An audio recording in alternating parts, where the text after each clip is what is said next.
so they have a positive outlook. Okay, so positive. Number 2, they are chasing you to bring you people. See, there are people that are positive, but they kept asking you a bunch of questions.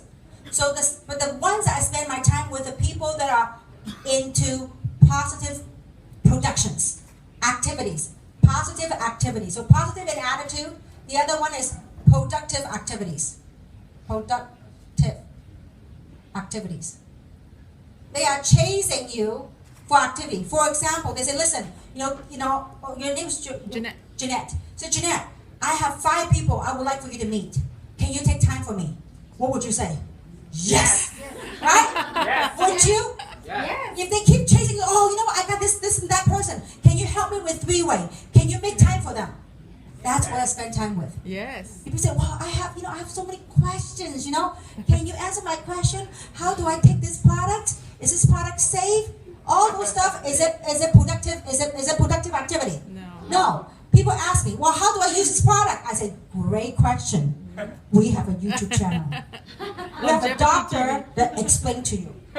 Truly. Longevity TV. Longevity TV, right? Yes. Jeanette's product. I said, I'm not a doctor. I'm a housewife. You don't want to hear from me.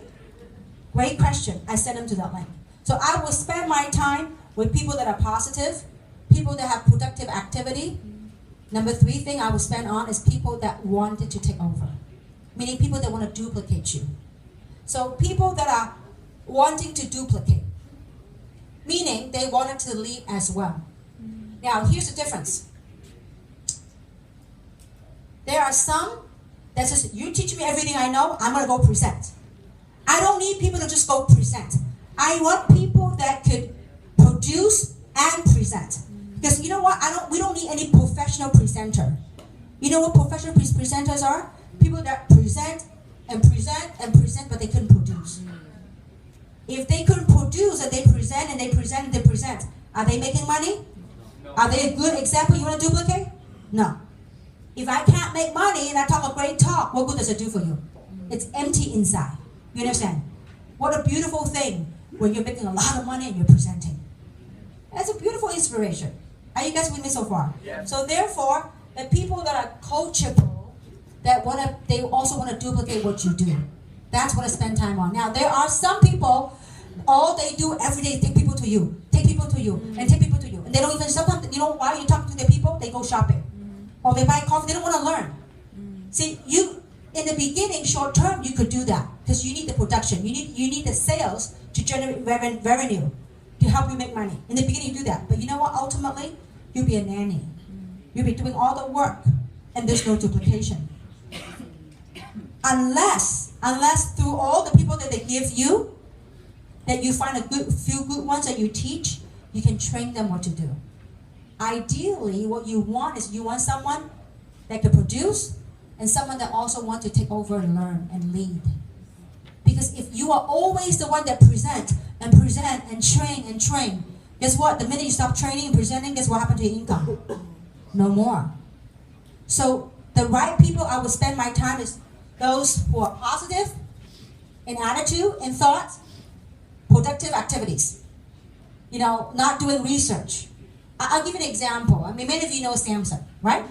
Samson, in the beginning, is Mr. Research. He was the one that I spent the least amount of time with. Because every time we sit down, he would tell me what he found on the internet. Maybe we should do social media. Maybe da. Oh, this is what fun. I say, Samson, just get off your butt and go to work. Seriously. Get some productive activities.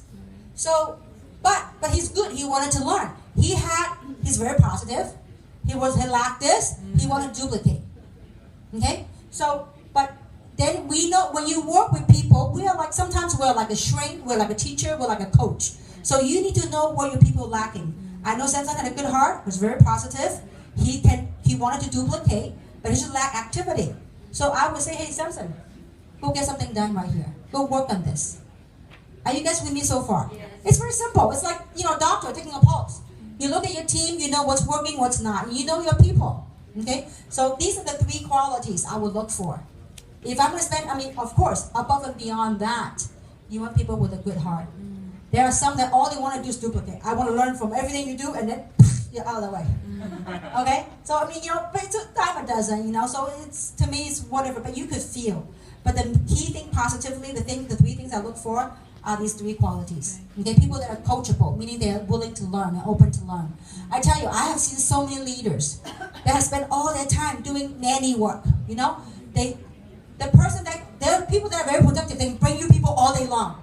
But that person that bring people, they just dump it on you and they disappear. I will tell them, so listen, I can only handle for so long. If they are making money, you tell them, you need to go, if you want to duplicate, you need to do this. If they tell you, look, that's all I would do. I will throw people to you. If you understand that, you accept that, you need the volume, you work it. But hopefully through all the people they throw at you, you find a few good leader and you work with them. Okay? So the best method, the right method to me, it's not right or wrong, because the wrong one, you learn from it. Okay? But the effective method for us, how you effectively train them and to duplicate, I would say, you know what? Leverage events. Okay? So what are events? Anything that they can learn and grow and promote the business opportunity, promote a platform, promotes learning and growing, those are all events. For example, a local meeting like this, that's an event. Okay? A regional event, or the expo that we just had in Thailand, okay? Or Zoom. So anything, and I tell you what, Zoom is such an effective tool. We've been using, before Zoom, we've been using webinars, right? From webinar, then we're upgraded to Zoom. Zoom, if you learn how to use it properly, you're able to connect people from all over the world. I tell you, there's a lot of Indonesians all over the world. There's a lot of Indonesian in LA. So if you learn to tap root, you know what tap root is? If you learn to, this is a tree, right? So you have your tree, but underneath the tree there are roots. These are your branches. If you need to tap it, you never know who they will lead you to.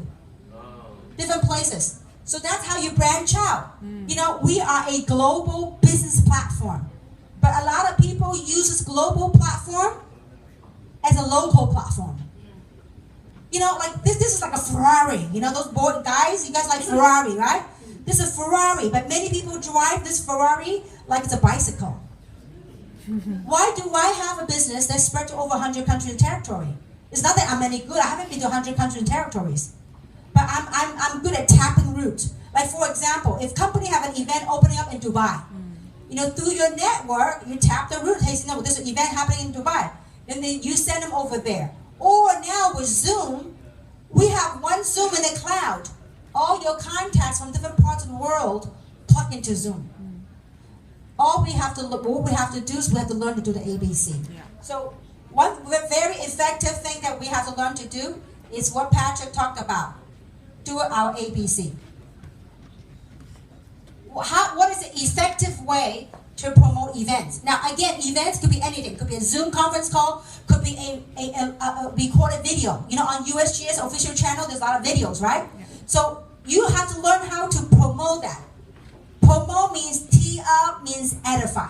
Okay? So now remember what Patrick talked about? You gotta learn how to be a good bee, a super bee. A bee is, you are the distributor, you are the bee, right? So a C is a customer or potential prospect, right? So this is a prospect, right? Potential recruit. So A, who's the A? Expert. Expert. Who is the expert? Anyone but you. Anyone but us. Depending on who I talk to. If I want to talk to my daddy, you are my expert. If I want you to talk to my sisters, you are my expert. So anybody but us. Okay? So between you and C, you guys have hopefully trust, right? Yes. Okay? So your job is, this is you, right? Your job is to edify, say some good things about A. Why? So that the C will respect the A. Now, this is a process called edification. I've taught this many, many years ago, and I will still continue to share this, is that if you want to master how to do this business, remember mastering the basics, you got to learn how to do your ABCs. In this event, you're a matter of edifying the expert. But actually, you can plug this edification to anything, to events, to videos, to anything. Like we have made this event, we have this video called, I think we made this called the New Paradigm Wow video. Do we have it in Bahasa, the wow video? Yes. We do, okay? So I guess they said that my journey video is not in Bahasa, so I'm trying to get that done in Bahasa as well. So, but anyway, it could be anything. It could be training by Yvonne Yan, it could be training by Patrick, whatever. But you gotta learn how to tee that up, how to what? Edify. Because you just send a link to your people, say, hey, watch this link. They might just chuck it. They won't even pay attention. So you know what? If I want to send you a video, about 4 minutes long, but the information contained in the video could change your life, would you watch it? 4 minutes. Would you invest 4 minutes that can change your life? So you gotta tee it up, So they say, okay, great. Don't send it to them until they respond. You send it to them, then you follow up. So edification works beautifully. It could be on anything. But sometimes we want it so much. It happens all the time in our business. It doesn't matter who it is. Like I remember wherever I travel to, our B have a tendency to edify the C rather than the A. So because they want it so much, they have so much respect for the C. They begin to edify so much. So when the A and the C meet, the C walks like this. I have nothing to say. And so there's nothing right or wrong. It's just that edification process. If we learn anything at all today on the skill set on how to do this business, is master the art of edification. Edification doesn't mean to add a lie. It's to edify the truth. It doesn't have to be money. It could be that person's quality. What are the good traits of that person? And go from there. Okay, so edification. So I hope that this helps you. All right. How are we doing with the time? What time is it now? 3.